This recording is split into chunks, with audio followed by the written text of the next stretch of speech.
இந்த வீடியோவில் 6 months பேபிக்கு வந்து என்ன மாதிரியான ஃபுட்ஸ் நான் கொடுத்தேன் அப்படிங்கிறத ஷேர் பண்ணிக்க போகிறேன். 6 monthsங்கிறப்போ நான் வந்து 1 meal per day தான் அவனுக்கு கொடுத்தேன்.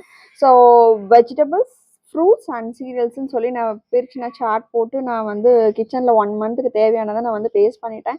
Like carrot, beetroot, potato, pumpkin, sweet potato, whatever நம்ம வீட்டில் என்ன சாப்பிடுமோ ஆல் கண்ட்ரி வெஜிடபிள்ஸ் எல்லாமே கம்ஸ் அண்டர் வெஜிடபிள். அண்ட் ஃப்ரூட்டில் வந்து பார்த்தீங்கன்னா banana, apple, papaya, avocado if possible நீங்கள் கொடுத்துக்கலாம். அதில் வந்து பார்த்தீங்கன்னா கம்பு, சோளம், ragi and wheat whatever இருக்கும் எல்லாமே வந்து பார்த்தீங்கன்னா வெஜிடபிள்ஸ் பொறுத்த வரைக்கும் நீங்கள் வந்து ஸ்டீம் பண்ணி மேஷ் பண்ணியும் கொடுக்கலாம், இல்லை பாயில் பண்ணிவிட்டு மேஷ் பண்ணி கொடுக்கறதாலும் கொடுத்துக்கலாம். ஸோ ஃப்ரூட்ஸ் வந்து பார்த்தீங்கன்னா ஆப்பிள் மட்டும் நீங்கள் வந்து ஸ்டீம் பண்ணியோ இல்லை பாயில் பண்ணியோ கொடுக்குற மாதிரி இருக்கும். மீது எல்லாமே நீங்கள் ராவாக கொடுத்துக்கிற மாதிரி இருக்கும். ஸோ 1 டேக்கு வந்து பார்த்தீங்கன்னா நான் 1 மீல் தான் கொடுத்தேன். ஸோ அதனால் என்னென்ன வெரைட்டிஸ் கொடுக்க முடியுமோ தாராளமாக நீங்கள் கொடுக்கலாம்.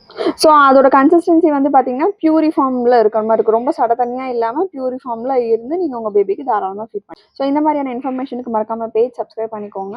Until it's bye from Saudari.